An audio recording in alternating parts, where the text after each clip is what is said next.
Hey! What's up, gamers? Nox here, and welcome back to Epic Gamer. Today, we're diving into Before You Buy, the show where we give you straight-up gameplay and our honest, no BS first impressions of the latest releases. And this time, we're talking Assassin's Creed Shadows. This beach belongs just to you. It doesn't exist out in the world. Everything you see here is from the past. Your past. One of your ancestors visited this place long ago, forever writing their memory into the fabric of your DNA. Animus Ego unlocks these genetic memories for you. To sense. After years of fan requests and a handful of delays, the Japan setting we've all been waiting for has finally arrived. As a longtime AC fan, I jumped in with an open mind, leaving the nostalgia at the door. And, well, I've got thoughts. Let's just say, it's not blowing my mind, but let's talk about it. Here's the deal, Assassin's Creed Shadows is fine. Not terrible, not amazing, just fine. And depending on who you are, that might be enough. But for me? I want more than just okay. Ever played a game that looks solid, plays well, and technically improves on past entries, but still doesn't spark anything for you? That's what this one feels like. There's polish, sure. But something's missing. It's the kind of game you might enjoy in the moment, and forget a few weeks later. Now, to be fair, there are some clear wins here. Compared to Valhalla, this is a step up. Performance is smoother, stealth is tighter, and the world? Gorgeous. Like, seriously jaw-dropping. The extended dev time definitely paid off visually. But it's not all sunshine, repetitive quests, odd design choices, and a story that often falls flat keep this from being a standout.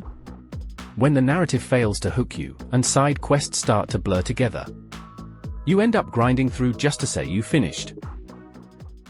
This time around, you play as two main characters, Neo, a stealthy shinobi, and Yasuke, a powerhouse samurai. And it's more than a simple character swap. These two feel wildly different, and the game fully commits to it. Neo moves fast, grapples, climbs, and brings that classic Assassin's Creed flavor. Yasuke, on the other hand? He's a tank, breaking doors, wrecking enemies, but can't climb for squat. He's fun in short bursts, especially in combat-heavy missions, but exploring the world as him feels clunky. It's a cool concept, having this duality, but it's not perfectly balanced. Progression is tied to exploration, like climbing temples for skill points, but Yasuke can barely get around vertically. They try giving him alternatives, but it still feels limiting. When the game leans into story missions that highlight each character's strengths, it shines. Yasuke's brutal combat is satisfying, with satisfying gore and awesome finishing moves. But Neo is better suited for open-world traversal and stealth, the stuff that still defines AC at its core. Stealth-wise? It's actually solid. You've got useful tools, solid AI, and level design that encourages creativity. It's some of the best sneaky gameplay we've had in years from this series. Now yeah, it's still AC, so expect some familiar tropes, hiding in bushes, whistling for a guard, dragging him in. But there are clever upgrades, like prone crawling, noise traps, or smarter enemy patrols that keep you alert.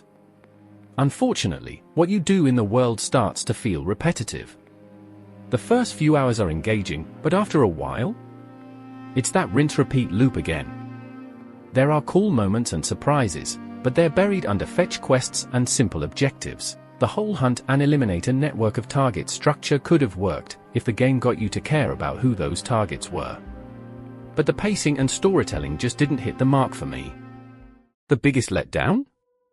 The story. It wants to be cinematic, with long cutscenes, dialogue-heavy sequences, but the characters just don't carry it. The voice acting is awkward, the writing feels flat, and emotional beats just don't land. Out of the two leads, Yasuke has the more interesting arc. Neo's story? A bit too generic. There are some high points, cool missions and standout moments, but they're few and far between. It's frustrating when the game wants to deliver something meaningful, but doesn't give you a reason to care. Visually though? Absolute stunner.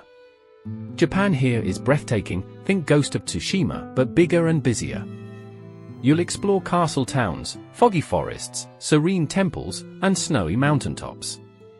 The dynamic seasons and shifting environments add flavor and keep things from getting too stale. Being wanted in certain areas also changes gameplay a bit, guards chase harder, things get chaotic, and that visual variety helps pacing. It's the kind of world you want to get lost in, even when the missions start to feel samey. Combat is familiar but satisfying, light heavy attacks, dodges, parries, and special moves. You can call in allies for support, unlock cool finishers, and yes, the gore is intense. Heads fly, blood sprays, and every weapon has its own flair. Progression is decent, too. The skill tree is broken into weapon types, tools, and stealth perks.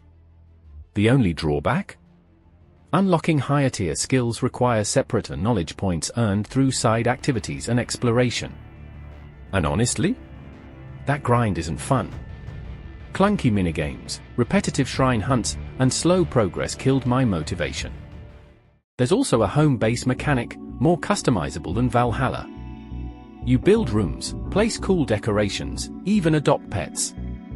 It's a nice touch, and the loot you find for it is actually cooler than most of the gear. Still, this isn't the longest AC game, but there's easily 70+ hours if you want to do it all.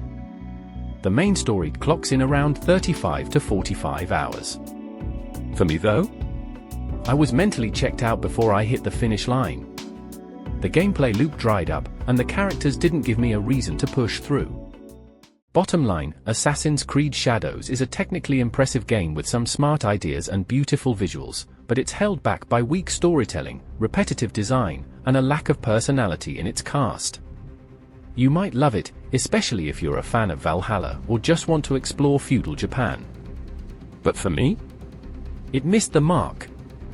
Let me know in the comments, were you hyped for this setting? Does the dual character thing work for you? And, real talk, have you played Tenchu? 'Cause if you have, you probably know what I'm missing here. If this video helped you decide, or at least gave you a peek at the gameplay, drop a like, and hit subscribe for more from Epic Gamer. Thanks for watching, and I'll catch you next time.